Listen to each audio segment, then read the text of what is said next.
Hello students, कैसे हैं आप लोग। आशा करता हूं आप सभी लोग स्वस्थ होंगे और अपने एग्जाम की तैयारी में व्यस्त होंगे। तो आपकी व्यस्तता को थोड़ी और बढ़ाते हैं और आज आपको एक और क्वेश्चन समझाते हैं। क्वेश्चन है आपका रिफ्रैक्शन।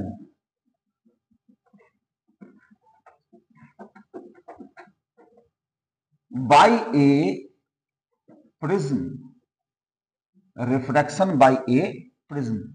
प्रिज्म से रिफ्रैक्शन कैसे होता है? प्रिज्म से रिफ्रैक्शन तो पहले तो यह समझेंगे ना कि प्रिज्म क्या होता है। सर, प्रिज्म क्या होता है?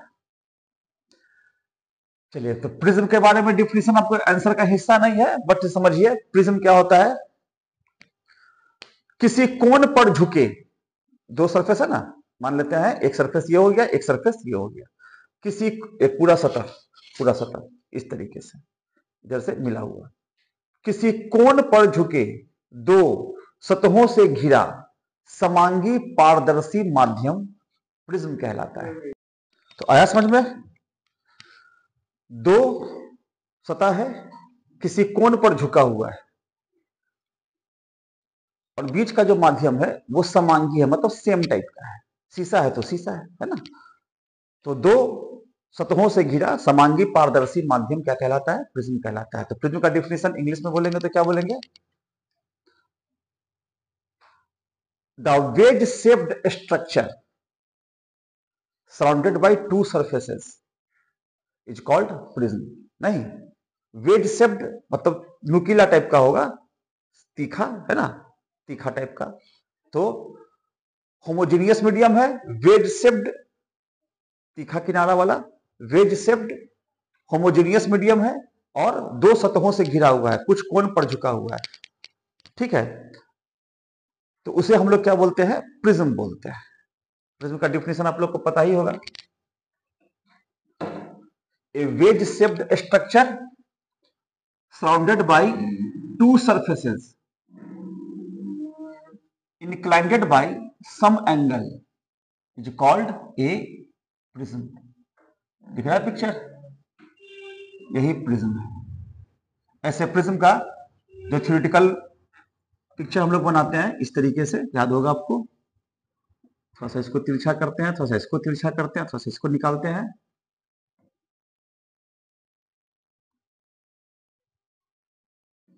यही आपका वेज शेप्ड हो गया। यही कुछ कोण पर झुका होता है, यही तीखा किनारा वाला। इसको रिफ्रैक्टिंग एज कहते हैं ना। क्या बोलते हैं? Refracting edge. ठीक, ये सतह हो गया आपका, ये वाला, या ये सतह हो गया, इसको बोलते हैं रिफ्रैक्टिंग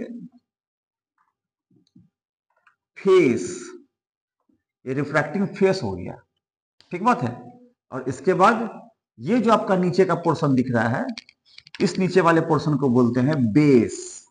ठीक है, इसको क्या बोलते हैं? बेस। और ये आपका जो होता है बीच का, जिस एंगल पर दो प्लेन सरफेस झुका हुआ है, उसे हम लोग बोलते हैं एंगल ऑफ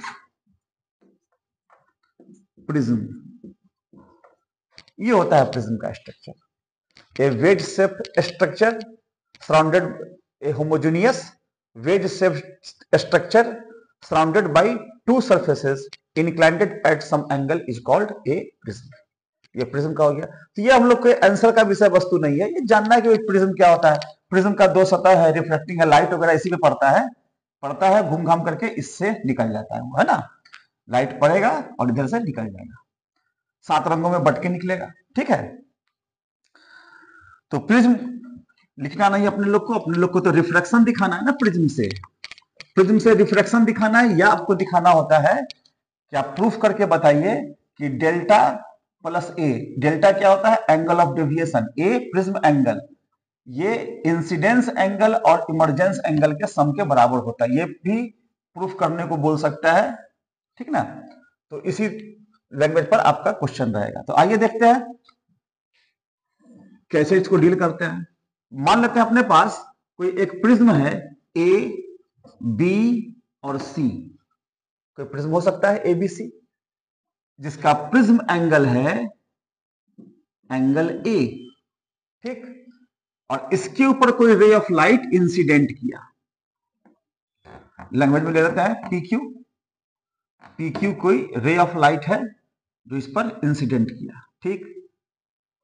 अब इंसिडेंट करेगा तो वेल नोन सा बात है, पॉइंट ऑफ इंसिडेंस पर एक नॉर्मल खींचेंगे हम लोग, खींचेंगे, ये हो जाएगा आपका angle of incidence, angle I, point का नाम दे दिए क्यू, तो P Q is an incident ray of light, ठीक, which is inclined at one face of a prism at an angle of incidence, angle I. अब चूंकि light rare से denser medium में जा रहा है, किधर जा रहा है, रेयर से डेंसर मीडियम में, तो बेस की ओर बोले तो नॉर्मल की ओर थोड़ा सा मुड़ जाएगा, मुड़ गया थोड़ा सा। अब मान लेते हैं कि ये एंगल है R1। अब जब सेकेंड सरफेस पर रे ऑफ लाइट इंसिडेंट किया तो नॉर्मल तो यहां भी खींचेंगे ना हम लोग, पॉइंट ऑफ इंसिडेंस के ऊपर तो नॉर्मल खींचते ही हैं, चलिए खींच दिए, तो P से Q गया, Q से R गया, मान लेते हैं R1 एंगल ऑफ रिफ्लेक्शन था। अब सेकेंड सरफेस पर एंगल ऑफ इंसिडेंस मान लेते हैं R2 है, और फिर रे ऑफ लाइट प्रिज्म से बाहर निकल जाता है RS बन के। कुछ आया बात समझ में? इसको हम लोग लैंग्वेज में ले लेंगे, क्या सब लेंगे कि late a ray of light PQ is incident at one face of a prism at an angle of incidence, angle I. As the light goes from rarer to denser medium, then it bends towards the normal. If the angle of refraction is R1 and the ray of light is incident on the second face of the prism at point R with an angle of incidence R2, and after then it emerges along RS with angle of emergence, angle E. तो angle of emergence कितना मान लिया हम लोग, angle E मान लिए, तो picture के अकॉर्डिंग लैंग्वेज लिख देंगे, हाँ हो जाएगा ना, पिक्चर के अकॉर्डिंग लैंग्वेज लिख देंगे। चलिए अब यदि इस रे ऑफ लाइट को, इंसिडेंट रे ऑफ लाइट को थोड़ा सा हम लोग आगे की ओर बढ़ाते हैं, सीधा करके स्केल पर, है ना, और इमरजेंट लाइट को भी हम लोग थोड़ा सा पीछे की ओर बढ़ा दिए, तो ये जो इंसिडेंट रे और रिफ्रैक्टेड रे के बीच का एंगल होता है, इसे ही हम लोग बोलते हैं angle of deviation. Incident ray और रिफ्रैक्टेड रे के बीच का जो एंगल बना ना, ये वाला डेल्टा, इसको हम लोग बोलते हैं एंगल ऑफ डेविएशन, ठीक है। तो यहां से हम लोग क्या लैंग्वेज लेंगे कि if delta is the angle of deviation, then, अगर एंगल ऑफ डेविएशन है तब क्या होगा, तो ये ट्रायंगल दिख रहा होगा, ये एंगल देखिए तो कितना होगा फिर, तब ये एंगल होगा I माइनस R1। क्यों होगा सर? अगर ये R1 नहीं रहा होता ये पूरा एंगल आमने सामने का बराबर होता ना, I, लेकिन उसमें से R1 तो कट गया, तो क्या बचा, I माइनस R1। ठीक इसी प्रकार से अगर ये R2 नहीं कटा होता तो ये पूरा एंगल कितना होता, E, लेकिन R2 कट गया है तो ये एंगल आपका हो गया E माइनस R2। इसको जूम करके भी देख सकते हैं ना, तो E माइनस R2 हो गया, ठीक। तो देन डेल्टा बराबर लिख सकते हैं, देखिए तो भाई, वही से कोण अंतःमुखी कोणों के योग के बराबर होता है, यानी कि external angle is the sum of internal angles. तो डेल्टा इज इक्वल टू क्या लिखेंगे, I minus R1 plus E minus R2। इस दोनों R1 R2 को बराबर किधर ले आएंगे, तो delta plus R1 plus R2 is equal to I plus E लिख सकते हैं, हाँ लिख सकते हैं, इसको लिख सकते हैं, तो इसको मान लेंगे हम लोग समीकरण नंबर 1, ठीक। अब चूंकि इसको नॉर्मल खींचे हैं तो इस नॉर्मल का नाम दे देते हैं n, ठीक है। अब n देंगे तो लिख सकते हैं अब नाउ इन क्वाड्रिलेटरल चतुर्भुज, कौन सा चतुर्भुज है भाई, आइए आपको मार्कर बदल के दिखाते हैं, ये वाला चतुर्भुज, A से Q, Q से डॉटेड लाइन वाला एन, एन से डॉटेड लाइन वाला आर, और आर से वापस फिर ए, ये वाला दिख रहा है आपको, ये क्वाड्रिलेटरल। तो नाम देते हैं ना quadrilateral A Q N R. We have, हमारे पास क्या होगा इस क्वाड्रिलेटरल में, तो आइए देखते हैं क्या होगा। तो लिख सकते हैं ए, यहां का प्रिज्म का एंगल तो ए माने थे हम लोग लैंग्वेज में, तो A plus angle Q N R plus angle N are,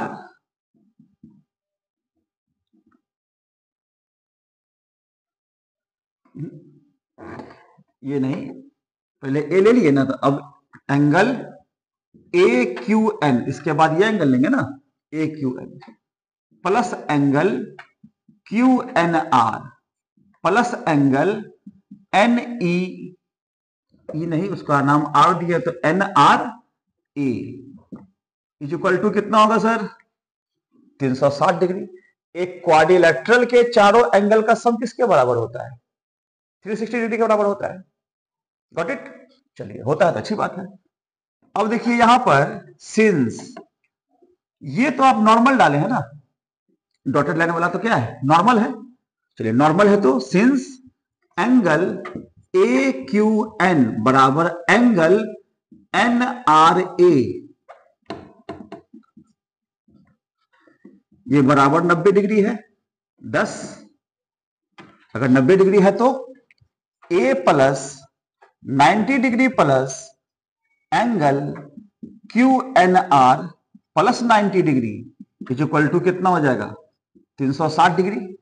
90 90 180 बराबर को उधर कर देंगे तो A plus angle Q N R कितना हो जाएगा 360 degree minus 180 degree implies A plus angle Q N R is equal to कितना 180 डिग्री।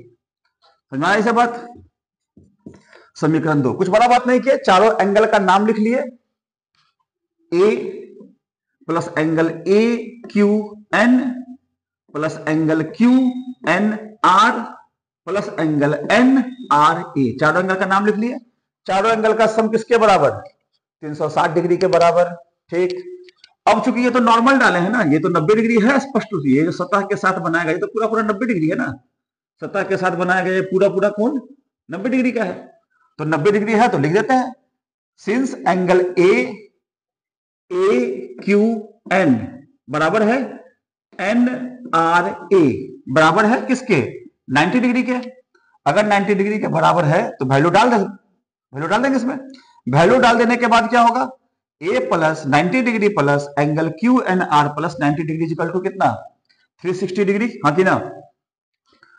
90 90 180 बराबर को उधर कर देंगे तो ए बचा, इधर से एंगल क्यू एन आर बचा, 90 90 180 को बराबर को उधर कर दिए, 360 डिग्री माइनस 180 डिग्री घट जाएगा तो A plus angle Q N R कितना के बराबर आ गया 180 डिग्री के बराबर आ गया। क्लियर है, इसको मान लेते हैं हम लोग समीकरण नंबर 2। अगेन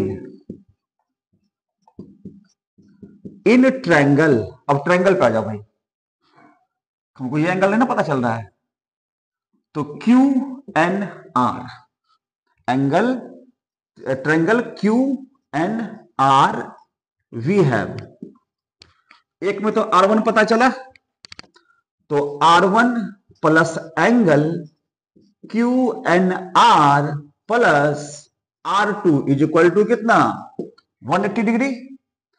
R1 R2 को उधर ले जाते हैं 180 के पार, तो angle Q N R is equal to लिख सकते हैं 180 डिग्री माइनस, दोनों को उधर ले गए ना तो दोनों माइनस में आ गया, तो माइनस कॉमन लेके R1 प्लस R2 लिख सकते हैं।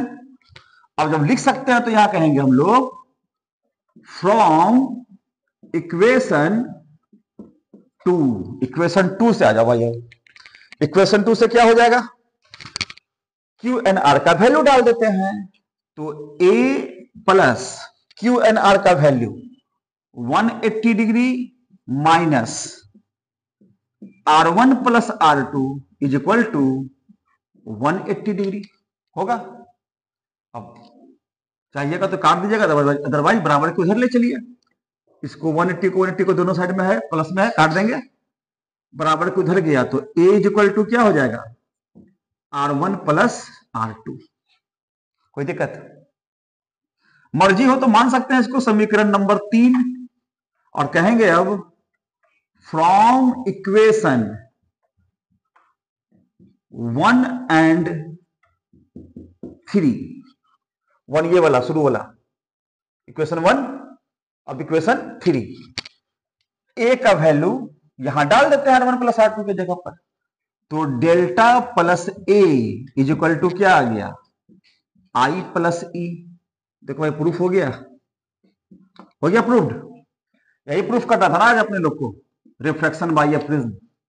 मिला लो, सेम है, प्रूफ हो गया, समझ में आया ठीक से?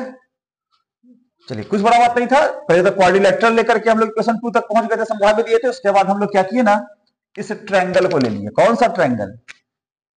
क्यू डॉटेड लाइन वाला, क्यू एन आर, ये ट्रायंगल, ये वाला ट्रायंगल।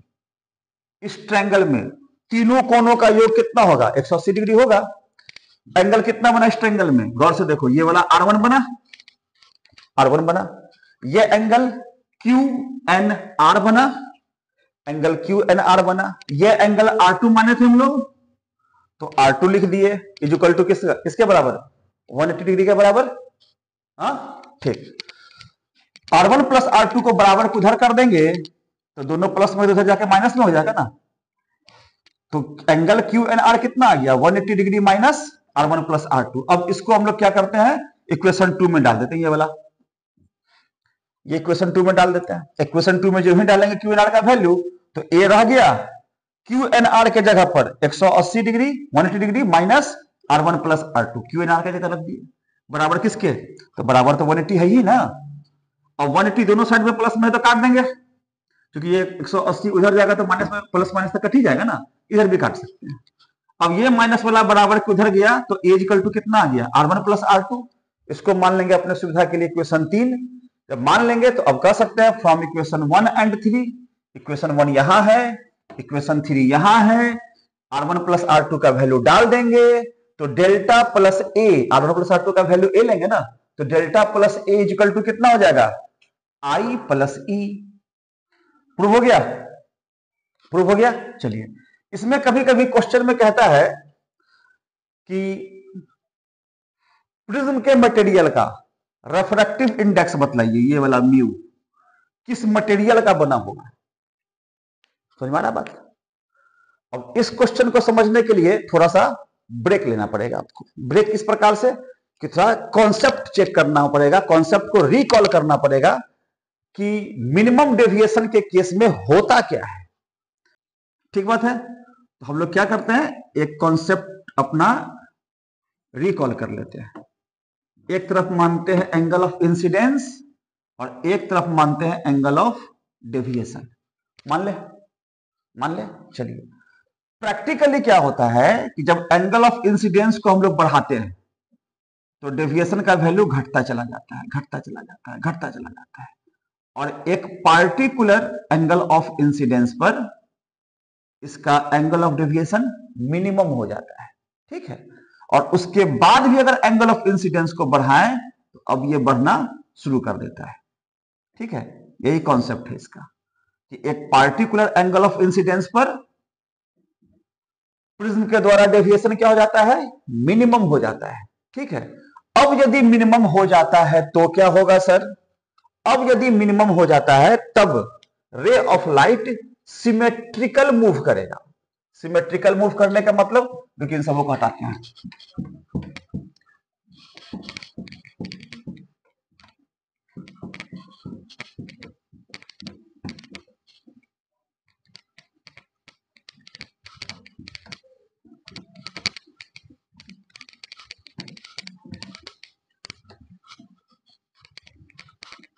सिमेट्रिकल मूव करने का मतलब यह हुआ कि जितना एंगल से लाइट आएगा उतना ही एंगल से लाइट बाहर भी निकल जाएगा। जितना एंगल से लाइट इंसिडेंट किया उतना ही एंगल से लाइट इमर्जेंट भी होगा। यानी कि इस केस में क्या हो जाता है, इस केस में I बराबर E हो जाता है सर। यानी कि अगर प्रिज्म को हम लोग सेट करें किस चीज के लिए, मिनिमम डेविएशन के लिए, तो एक पार्टिकुलर एंगल ऑफ इंसिडेंस पर क्या होगा, एंगल ऑफ डेविएशन मिनिमम हो जाएगा। जब मिनिमम होगा तो क्या होगा, तब रे ऑफ लाइट सिमेट्रिकल निकलेगा। मतलब जितना एंगल से आएगा प्रिज्म के द्वारा उतना ही एंगल से यह बाहर भी जाएगा। और अगर ऐसा होगा तो refracted ray of light prism के बेस के पैरेलल हो जाएगा। और जब पैरेलल होगा तो ये एंगल R1 न होकर के केवल R, और ये भी आपका R। यानी कि हम लोग कह सकते हैं कि जब प्रिज्म मिनिमम डेविएशन पर सेट होता है तब, लिख देते हैं यहां पे, इफ, आंसर में आप लिखिएगा अभी, अगर म्यू पूछता है आपसे तो इफ, ये पिक्चर बनाने की आवश्यकता नहीं है, बट आंसर में इसके बाद लिखते हैं if the prism is set for minimum deviation. अगर प्रिज्म सेट होता है किस काम के लिए, मिनिमम डेविएशन के लिए, देन तब क्या होगा, then I is equal to E and R1 is equal to R2 is equal to R। कुछ है बस में, अगर मिनिमम डेविएशन के लिए हम लोग सेट करेंगे तो रे ऑफ लाइट तो सिमेट्रिकल होगा, सिमेट्रिकल होगा तो एंगल ऑफ इंसिडेंस बराबर एंगल ऑफ इमर्जेंस, और रे बेस के पैरेलल हो जाएगा, तो पैरेलल रेस का तो एंगल बराबर होता है, तो R1 is equal to R2 is equal to R मान लेते हैं। ठीक है, देन तब क्या होगा, तब जरा देखिए, फ्रॉम इक्वेशन फर्स्ट, ये वाला इक्वेशन था ना, इक्वेशन फर्स्ट छोड़िए, देन यहां से लिखते हैं from delta plus A is equal to I plus E we है। अब मिनिमम डेविएशन का केस लेंगे तो डेल्टा एम लगा देंगे सिंबल के रूप में, ताकि पता चले कि ये काम जो हो रहा है ना वो मिनिमम डेविएशन के केस में हो रहा है। तो डेल्टा की जगह क्या लिख देंगे, डेल्टा एम प्लस ए, और डेल्टा जो ही डेल्टा एम लिखेंगे तो दोनों क्या हो जाएगा, I प्लस आई, यानी कि 2I। This implies I is equal to delta M plus A by 2, लिख सकते हैं, I का वैल्यू आ गया, and also R1 plus R2 and also from R1 plus R2 is equal to A, we have R plus R is equal to A, R कितना, 2R, this implies R is equal to A by 2 होगा। Now from Snell's law, Snell का नियम तो याद होगा आपको, mu बराबर क्या लिखते हैं, साइन आई बटा साइन आर लिखते हैं। आई का वैल्यू पता है, आर का वैल्यू पता है, तो क्या डाल दें, जो ही डालेंगे तो म्यू बराबर क्या आ जाएगा, sine delta M plus A by 2 divided by sine A by 2। आ गया डेरिवेशन,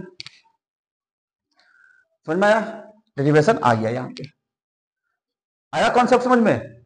यहां कभी कभी क्वेश्चन में केवल यही तक पूछता है भाई, delta plus A is equal to I plus E, तो यहां पे लैंग्वेज मार देंगे clearly the sum of angle of deviation, जो फॉर्मूला है उसी का लैंग्वेज लिखेंगे, clearly the sum of angle of deviation and prism is equal to the sum of angle of incidence and emergence.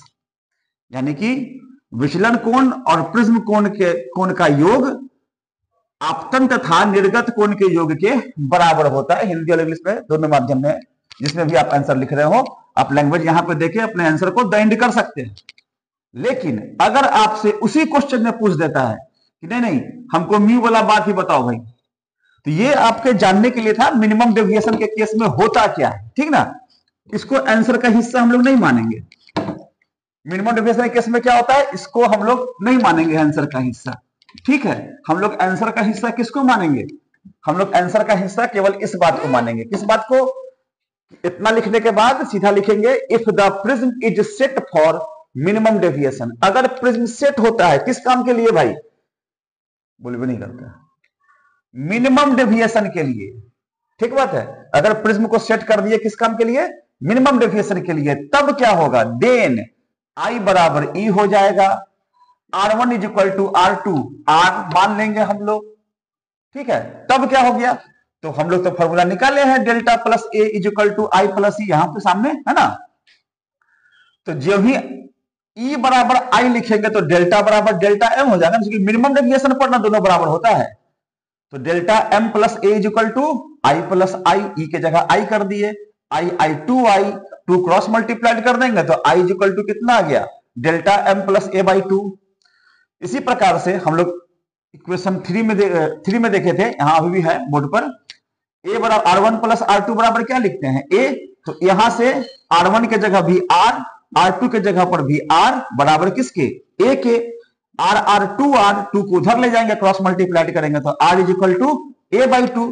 अब यहां से स्नेल का नियम लगा देंगे। स्नेल का नियम क्या कहता है, mu is equal to sine I बटा साइन आर। अब आई का वैल्यू हम लोग ऑलरेडी यहां पर निकाल चुके हैं, आर का वैल्यू ऑलरेडी यहां पर निकाल चुके हैं, वैल्यू डाल देंगे, हो गया। कहां याद करना है, बस थोड़ा सा ध्यान रखना है, एक बार दो बार देखेंगे, एक बार दो बार लिखेंगे, ठीक, और उसके बाद उस पर कमांड कर लेंगे, क्योंकि समझा हुआ क्वेश्चन याद करने में आसानी होती है। आपको तो पता है ये बात, लगातार रोज वीडियो में डाल रहा हूं, आप लगातार अपने क्वेश्चंस को तैयार कर रहे हैं, आप में इंप्रूवमेंट आ रहा है, याद करने की क्षमता बढ़ रही है, तो इंप्रूवमेंट तो है भाई, है ना।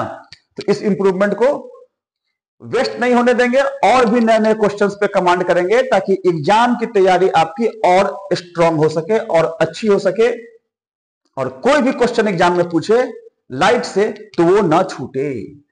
क्यों नहीं छूटे, क्योंकि 2024 में 2023 में लाइट का दो क्वेश्चन पूछा था, है ना, और हम लोग लगभग लाइट का सारा क्वेश्चन कवर करने का है। बस एक क्वेश्चन बच गया जो मैं कल अपने वीडियो में डाल दूंगा, dispersion without deviation, deviation without dispersion. उस क्वेश्चन को करने के बाद जो भी पूछेगा बस इसी 7-8 क्वेश्चन में से पूछेगा, ठीक है। जो लोग इस वीडियो पर नए हैं, मेरे पिछले वीडियोस में जाकर के और भी क्वेश्चंस को तैयार कर सकते हैं। अगर सब्सक्राइब नहीं किए हैं तो सब्सक्राइब कर लीजिए, लाइक कीजिए, कमेंट कीजिए और अपने दोस्तों से शेयर कीजिए। क्यों, हाँ, क्योंकि दोस्त ही दोस्त के काम आता है। तो इस कॉन्सेप्ट का, इस एक्सप्लेनेशन का, इस नॉलेज का, इस ज्ञान का लाभ उन्हें भी मिले, इसके लिए औरों से निश्चित ही शेयर कीजिए, और उन्हें भी कहिए सब्सक्राइब कर ले और लोगों को भी शेयर करें, है ना। इन्हीं शुभकामनाओं के साथ हम लोग फिर कल मिलते हैं अपने एक नए वीडियो के साथ। तब तक के लिए हमारे वीडियो के साथ बने रहिए।